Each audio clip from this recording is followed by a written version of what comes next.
I'm Teresa Beanken, CEO of National Speakers Bureau Canada and Global Speakers Agency. We're one of the original speakers bureaus in North America, celebrating 50 years of service. NSB has the key. We help you unlock possibility in your personal and professional lives and for your teams through connecting you with our expert speakers for your own conferences and events. And I am pleased to introduce today's speaker. Mike Lipkin brands himself as the Potentiator, someone who creates breakthroughs with others by any legal means possible.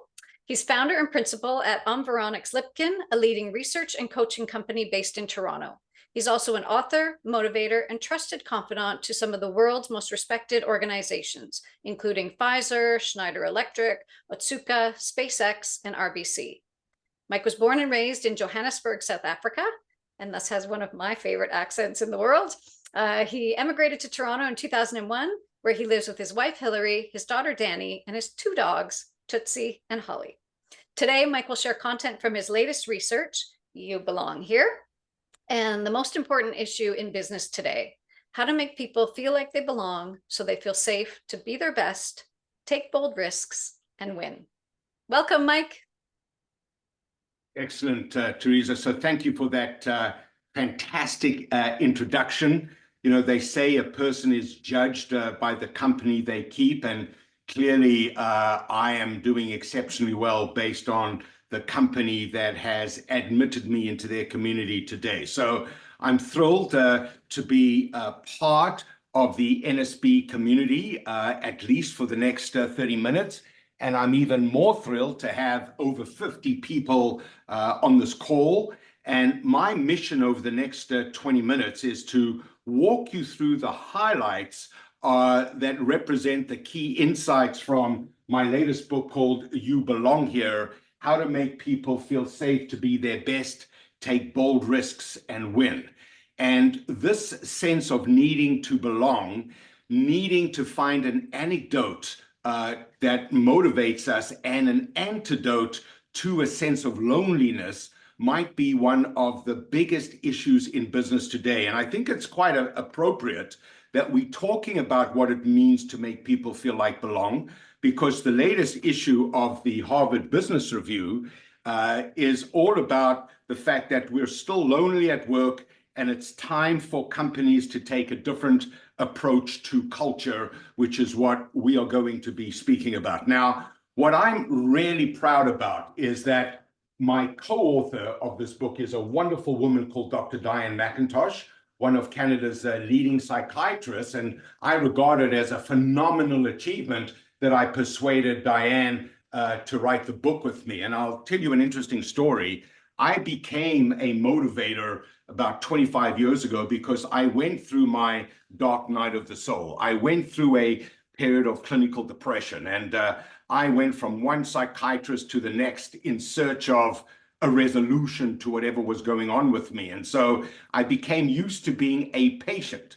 And then through the work that I do with a lot of the pharmaceutical industry, I conducted an ad board with a number of alpha psychiatrists, of whom Diane McIntosh is one. And it was just the most incredible experience for me because I was so used to being a patient around psychiatrists, and now they were looking to me as the subject matter expert. And I just thought, you cannot make this up. Fact is way stranger than fiction, but fact can also be way more miraculous than fiction. And the fact that I've now written a book about connectedness and belonging and well-being and community, and I'm able to share my thoughts with others, is something I never get tired of just marveling around. And so you're listening to a guy who, as you heard, brands himself as the Potentiator, but my two superpowers are gratitude. Every day I wake up and I'm amazed that I get to do what I do. And my second superpower is just enthusiasm. I'm the most enthusiastic person you will meet. And I know that I need that energy on any given day to surmount all the issues that are coming at us all the time. So I have a question. In fact, I have three questions for you. And I want you to think about these three questions in the context of this conversation. What motivates you to be your best? What bold risks do you think you've taken in the last year? And what has been your biggest win in the last year? And I would invite all of you to ask these questions of your stakeholders as a result of this talk. And all the slides I'm sharing with you today, I will send to Teresa and she can distribute them to you, because if you can get people to answer these three questions, you have a sense of what drives them. You have a sense of what they brand as a risk and what they brand as a bold risk. And by asking people this last question, you remind people that they are designed to win. They're bigger than any issues that are coming at them. And part of the challenge right now is that there is so much coming at us, and it's so complex and it's so scary that we tend to underestimate our ability to win. And whether you're a leader at the frontline level, whether you're a leader at the C-suite level, whether you're a service or a salesperson, your job and my job is to be the reason why people believe they can win, and then be the reason why they actually win. So that's my mission here today, to help you create your breakthroughs, to create your wins with the people around you by helping them feel like they belong with you. And so I'm going to walk you through 5 milestones along the roadmap to You Belong Here. We'll talk about what does it mean to create belonging in a hybrid world. We'll talk about, on a one-on-one level, how do you grow enriching relationships. We'll talk about what it means to truly own your power, but not try and control others. We'll talk about where a lot of us find ourselves a lot of the time, which is on the brink. And then how do we win on the brink and handle the intense pressure that comes with being on the brink? And then we'll wrap with what does it mean to look forward and show the way. So the first milestone is about creating belonging in a hybrid reality. And so because I make a living with words, I always want to know what a word actually means. So as I tell folks, my favorite book is the Oxford Dictionary. I'm currently up to W, just joking. But I looked at the word belong, and I think after the word love, belong might be the most emotive word in the English language. And it means to be a member of a club or an organization, to be happy or comfortable, to have the right qualities, to be a member of a group, to have the same interests, values, and ideas as other people, to be included or embraced by, and then to actually feel an obligation or commitment to. And so after the 3 words, I love you, I think you belong here might be the most powerful words and the most meaningful words we can say to anyone. And here's what I know about the people on this call. You have such high standards of yourself, and along with those high standards comes a degree of paranoia. Now, it might be productive paranoia, but it's paranoia where you constantly ask yourself whether you do in fact belong here, whether you've earned the right to belong here, whether someone's going to discover that you don't quite belong here. And so one of the things that I've learned to do is wherever I am, if I'm in that situation, I have told myself the story that I belong where I am, because if I don't feel like I belong, I can't bring all of myself to the conversation.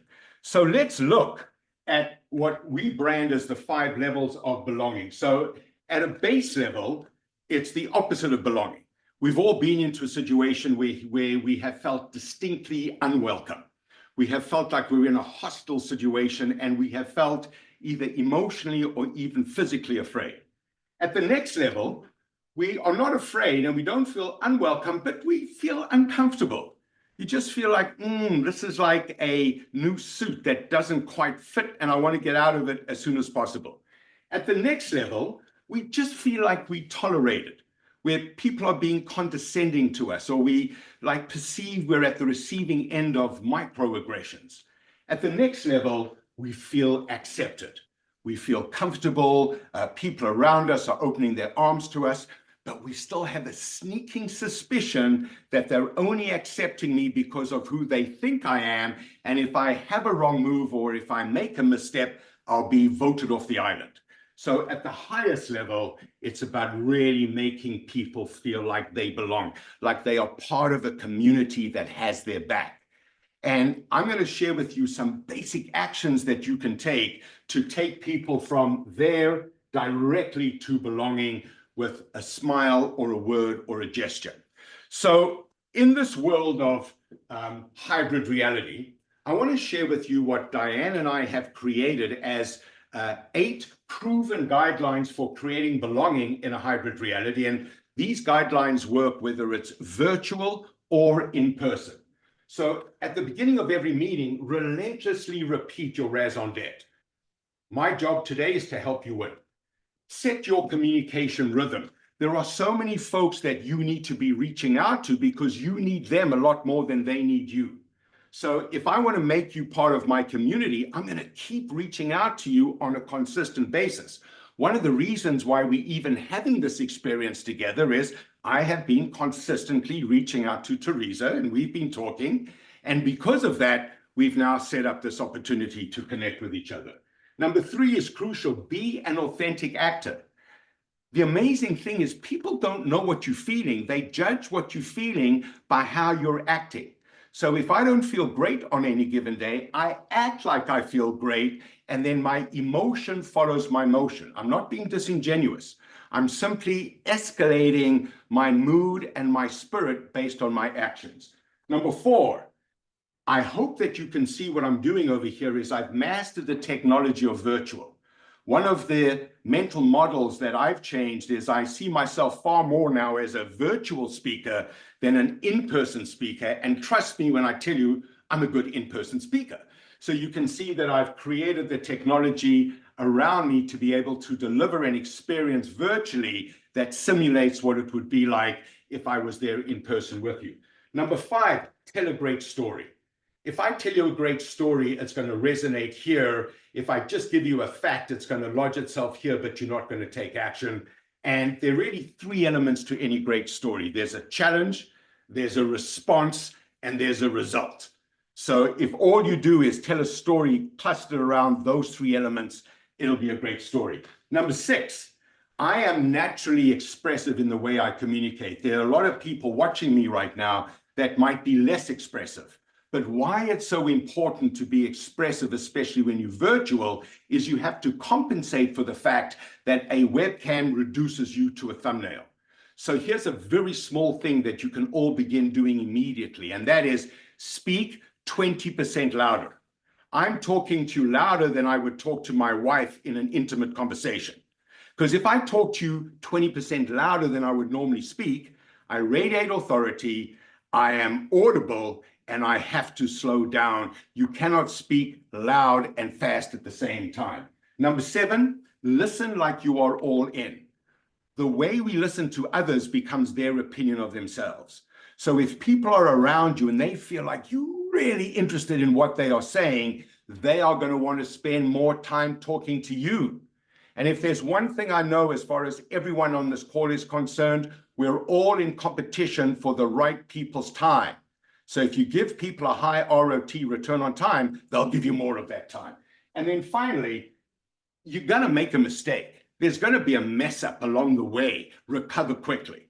You know, as I'm talking to you, I have multiple projects in multiple locations, and I know there's 100% chance something's not going the way it should on one of those projects. Doesn't matter to me. I know I'll recover when I need to. So 8 very simple principles for building a sense of belonging in a hybrid reality.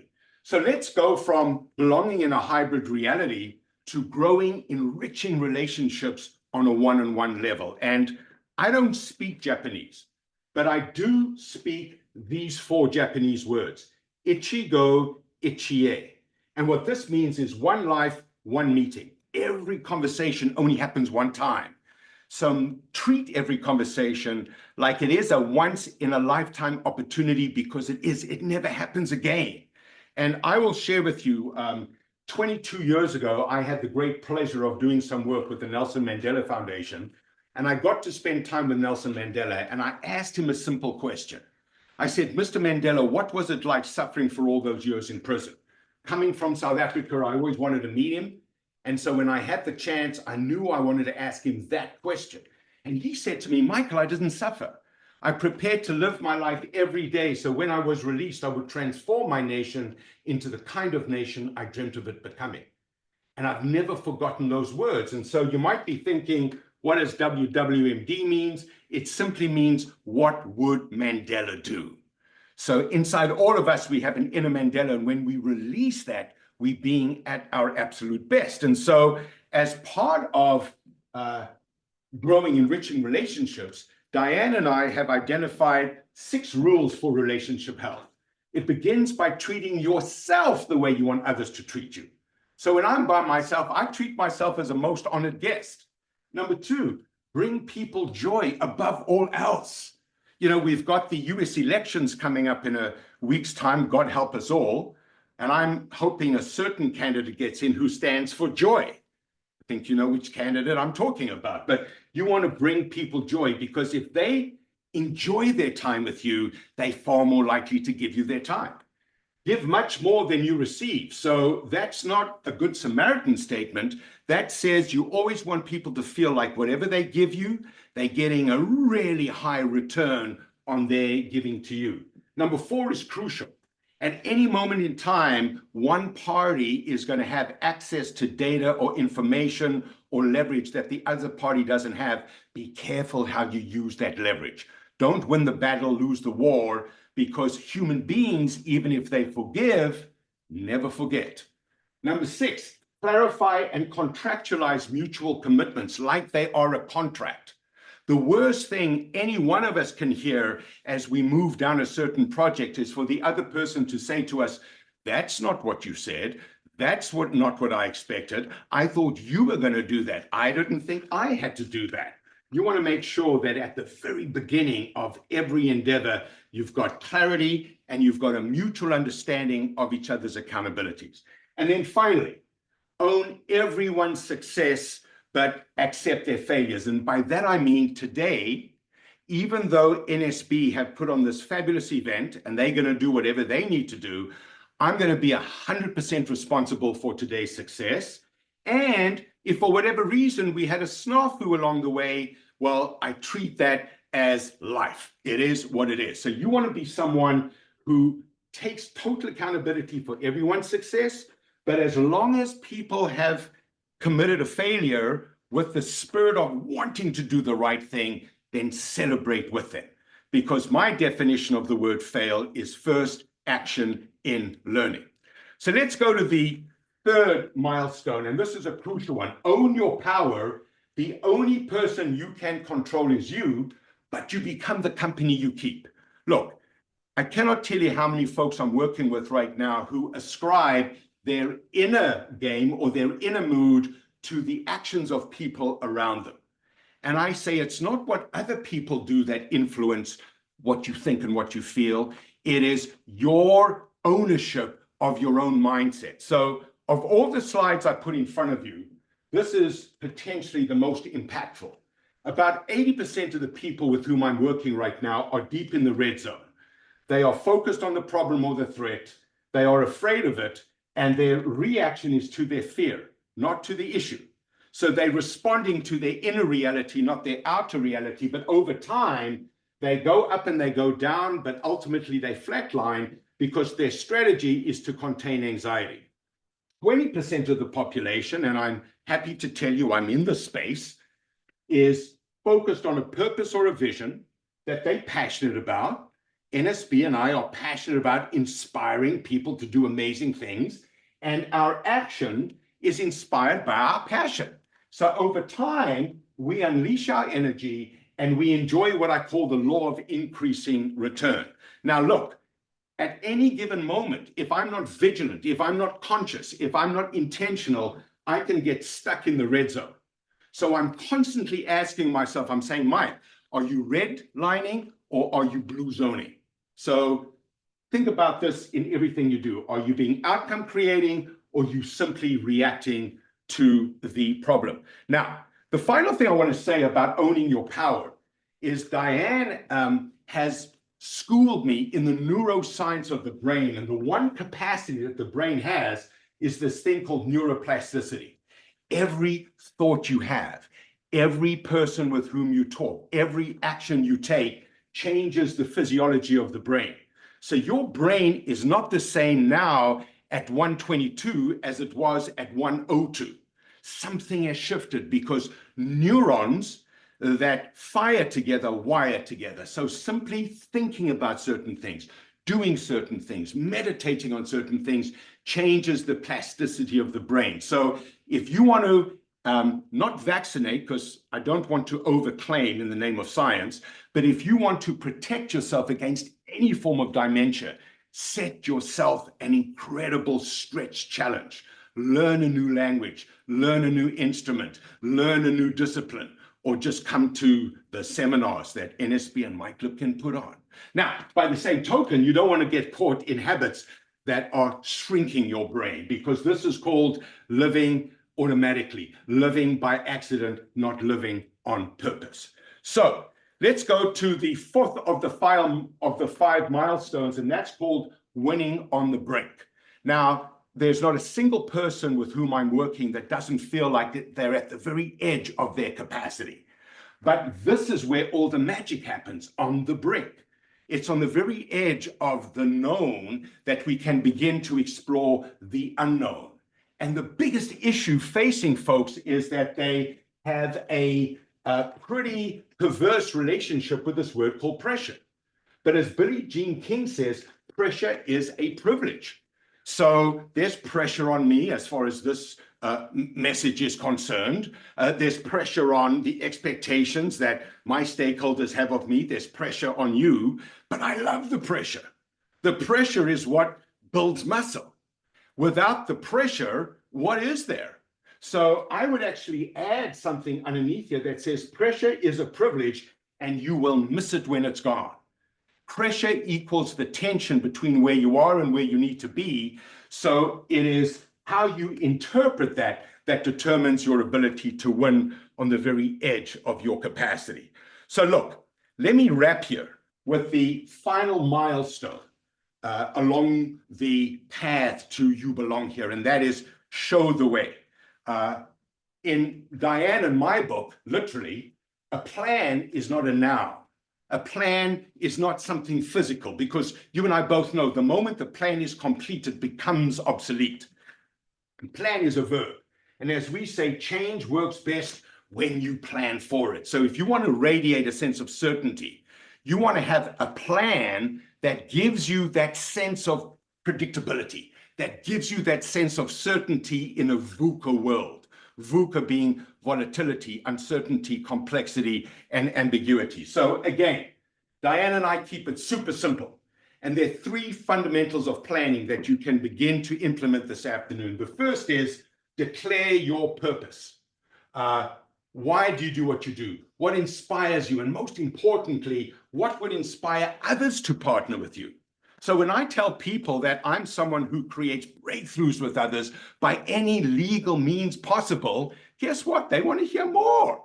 They're inspired to at least want to entertain the next conversation. What's your purpose? And you'll see that I've used this word declare. When you declare something, there's no ambiguity. There's a high level of conviction. You declare it, then you do it. The second fundamental is, what are your goals? Now, we've created an acronym called DART, not SMART, DART. So the goal must be definite, but it must be audacious. You know, a SMART goal is a reasonable goal, is an achievable goal. No, it's got to be audacious. That goal must be something that you swing for the fences with. It's got to be your moonshot.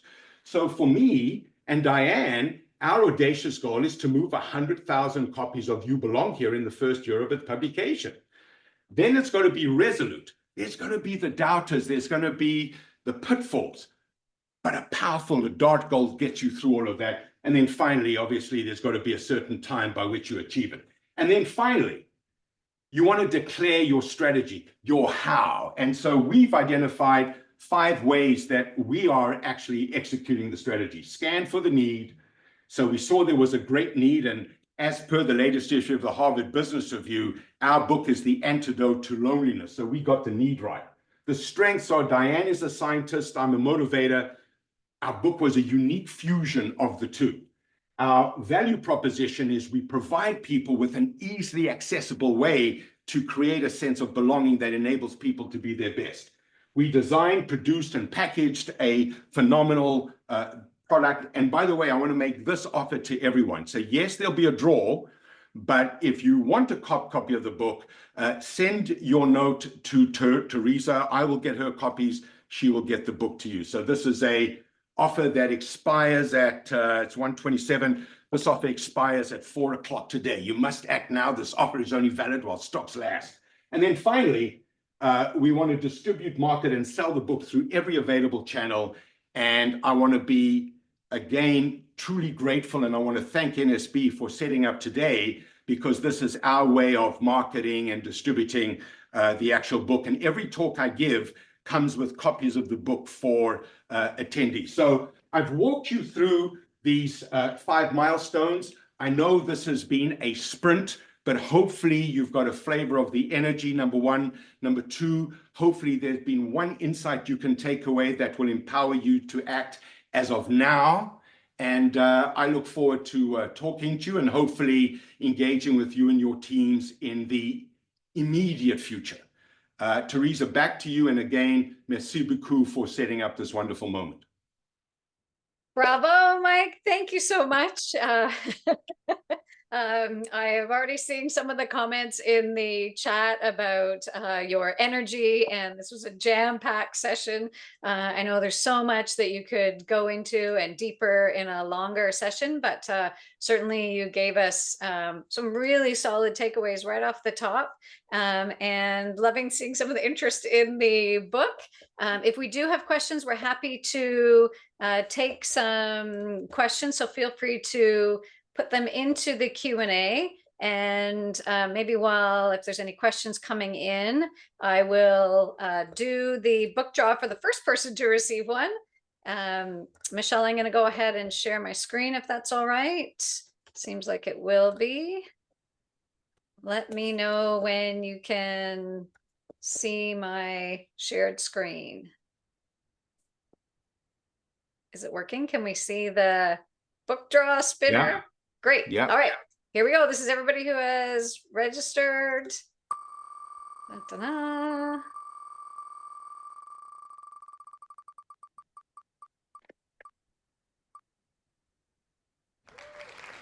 We have Shelley S. We will send you the book first. And I did see some questions about how much is the book. I think as Mike generously offered, we're happy to complimentary send you a copy of the book if you ask for it and express interest in it. And Teresa, let me just say that the book is available on Amazon. The ebook, people have inquired about that, is available on Kindle. And for those of you who do like the accent, the audiobook is available on Audible. But as Teresa said, if you can wait a couple days, we will get Teresa the book ASAP, and she'll get it to you ASAP. Fantastic. Thank you, Mike. Yes, lots of requests for it, so clearly it's resonating. From a question perspective, any advice specifically for leaders who want to help their teams feel like they belong? Because you've talked about it in terms of especially setting up for a really great 2025.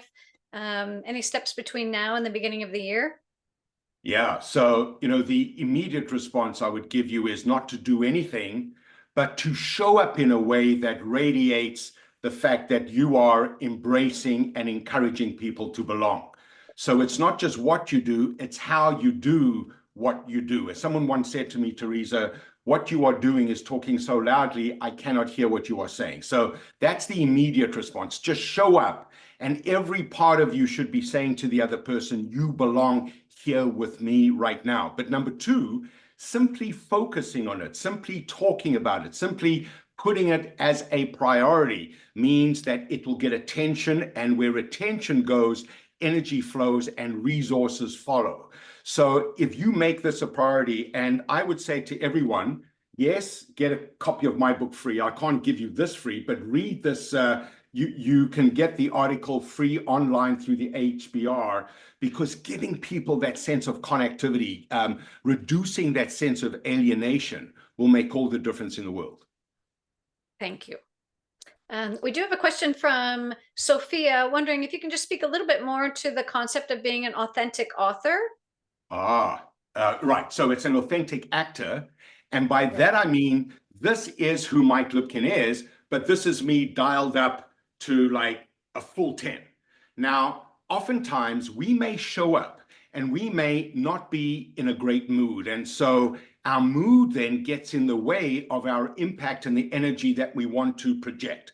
So if you're in the workplace and you have people who depending on your energy to feel energized, I want you to remember that you're playing a role. So you're on this call because you're playing a role in your organization. Now, what do we call people who play a role? We call those people actors. Now, I am being pretty theatrical right now because there's a purpose in mind, but I'm also being me.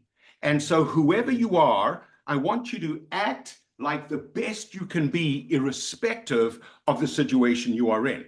Now, I also want to share something very challenging to the introverts on this call.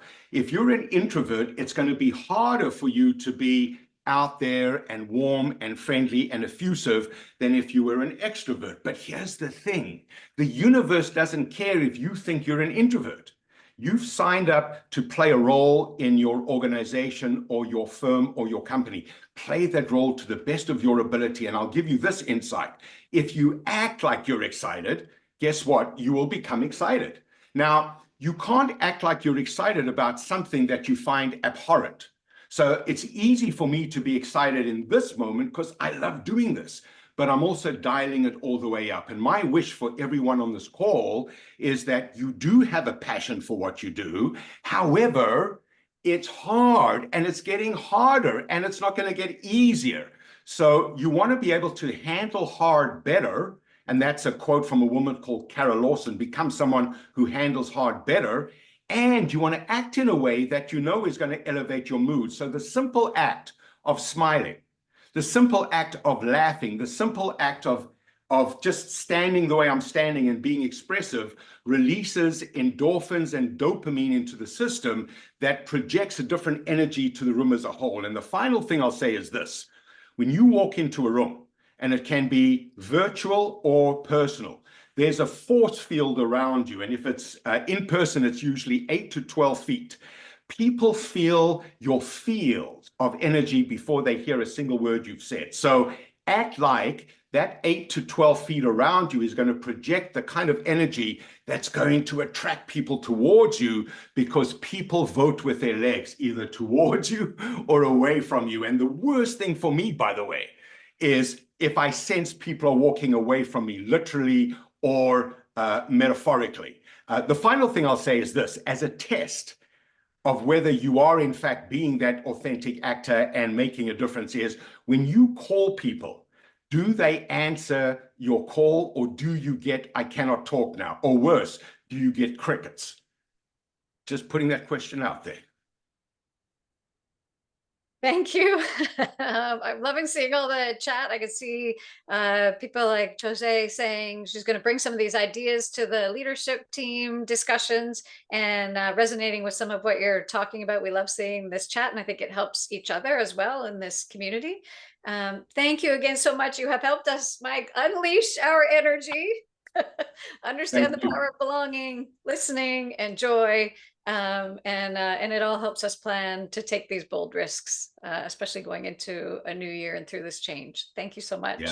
Yeah. And look, just because on behalf of NSB and myself, I would not be a self-respecting salesperson if I didn't say to you, now would be a really good time for us to do some work together so that we can close 24 on a high and then kick off 25 on a high at the same time. We can do in person, we can do virtual. Hopefully what I've demonstrated to you is through my unique setup, we can generate tremendous energy. And the other thing that I'd say to you, because this was a sprint, we didn't have the time for the interaction, but I used polling questions.